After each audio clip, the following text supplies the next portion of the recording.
1970s master volume Twin Reverb. This one smells like fire. Why?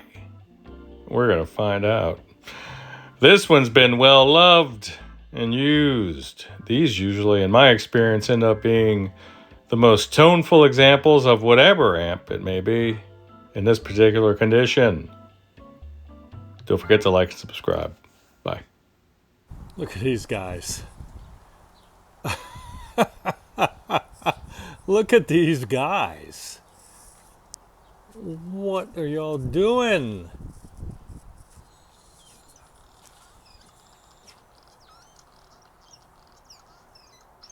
Industrious. I'm not even mad at you. I'm gonna let you guys hang out. Damn it. All right, you'll want to remove the handle so you can give her a wipe down. That's normal. Watch this. It's not sinking in there, no matter what angle I put it at.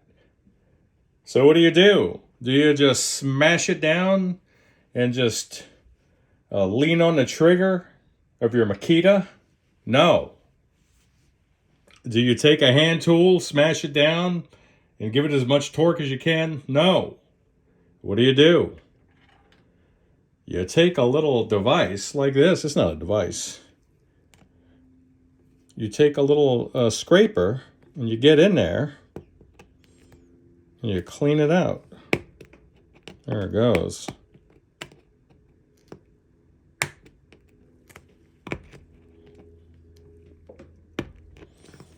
You don't want to ruin the head of these bolts here, these machine screws.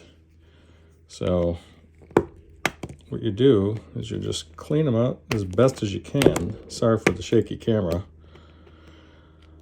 Captain Ron, I know you don't like the handheld stuff. Sorry, buddy. This is not handheld, but it's still going to be shaky for you. Can't do it all.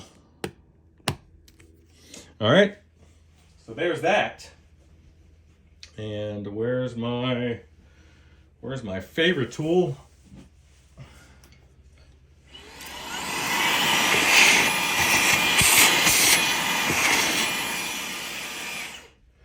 It looks like this was somewhere, it had received some overspray. There we go. I just wanted to tighten her up. And it's the same thing for the other one. You don't need to see that one, but yeah, why not? I'll just keep on yapping. So this one's been subject to a bit of overspray, and I can't exactly clean it off the way I want to. But, you know, it is what it is. It's okay. It's going to be cleaner. Uncle Doug always talks about the white dots of paint. It's because these guys are inevitably in someone's bedroom next to the wall, and people paint around them. You guys are like, why do you charge me so much to work on your amp? Well, it's because I try to make everything right. And I'm not charging you a lot. I'm charging you some.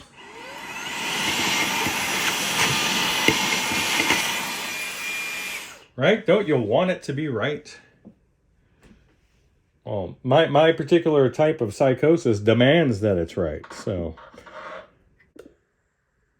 all right now. Oh man, we have some Tolex failure of the highest magnitude. I'm gonna have to try to repair that while the chassis is out of the cabinet. This amp is a complementary amp to that Quad Reverb. Same owner, same lucky guy who has two magnificently powerful Fender Reverb amps. And this one needs a pretty good wipe down. I am just going to take her straight out of the cabinet. It smells like smoke. There's going to be no external testing. I did pop... Oh, pardon me. I did pop the fuse out and take a look at it. It didn't really look like... It didn't look like it was blown open, but then again, I couldn't see deep into the end cap, and I saw a little discoloration down there, but that's not usually where they blow.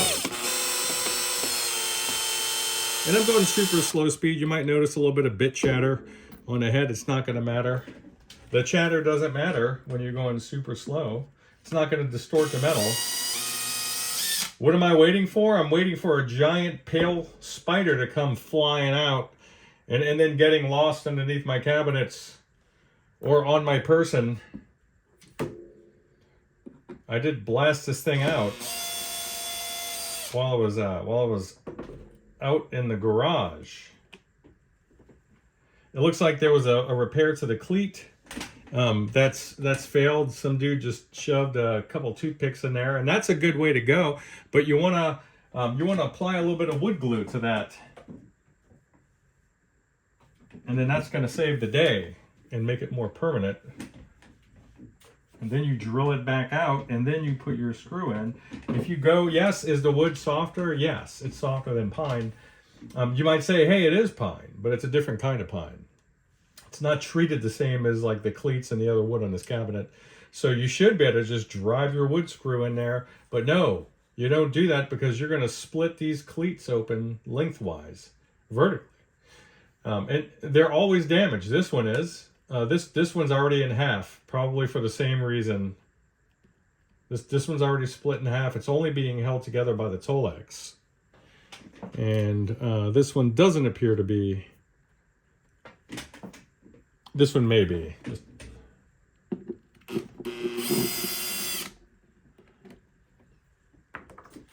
And you have a new power cord in there. I will make sure that it's been wired appropriately. I'm going to wipe this guy down. This is not, it doesn't matter how dirty this thing may appear to be on camera. This is not a neglected amp. This is an amp that was just stored. This could be an amp that a dude just plays in his garage. It's not a big deal. I don't expect to get pristine amps from guys that are actually playing their amps. There's no judgment here. It's not a big deal. Everything gets cleaned during intake. Because I want people to be able to interface and interact with their amps without feeling like they have to wash their hands after. So let's take a peek here. I'm seeing a hodgepodge of modern tubes. I see one that looks like it has some marker on it, so it was probably sitting in a tech stash waiting for the day. Okay, so it looks like it doesn't look like it's the position number on this particular one, but I see some things that might look like position numbers. Wow. So these are old Philips 7581. Beautiful. It looks like what was green silk screening has turned a chalky shade of white.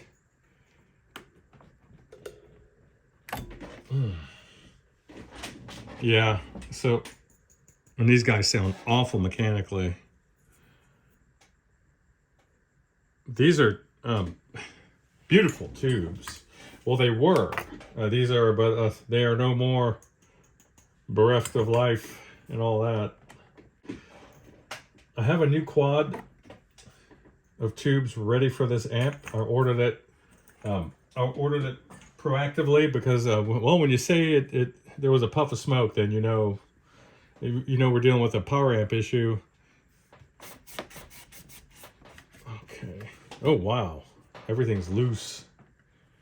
Your vibrato jack is loose. Everything's like finger tight. Wow, not even. Holy cow. All right. So just do a quick wipe down on these speakers. These look like, what are these? These look like either CTS or Jensen ceramics, which are good. But man, those Utahs and that other amp make every position on my Strat sound like magic. Like those are the speakers that you hear in all the classic recordings, it would seem. I know that there are other ones that are at play, but wow, those are probably my favorites. That whole amp is just my favorite of everything. Unbelievably beautiful. So let's get this guy wiped down.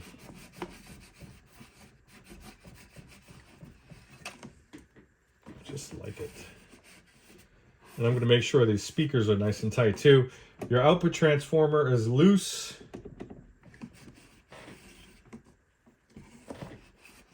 So we will see what's up.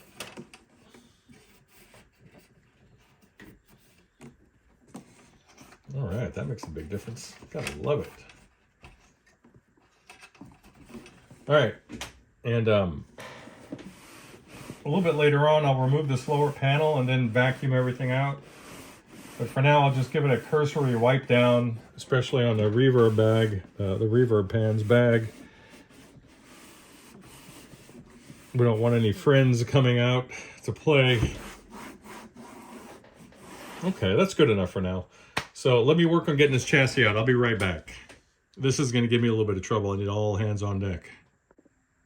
All right, so this is obviously a view upwards into the front of the cabinet.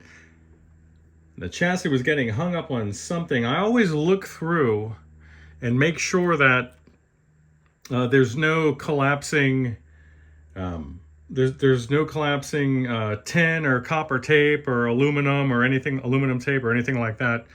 But there was a guy in here prior, and it looks like there was some damage. See that? So I'll see if I can straighten it out. I'm not going to be able to remove this, pound it out, and then restaple it. I'm not sure.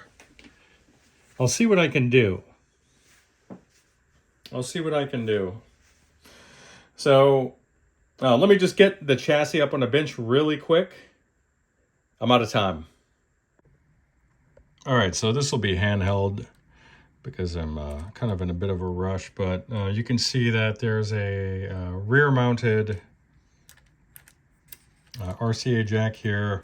It's missing its hardware, so I'm going to want to replace that with a proper jack.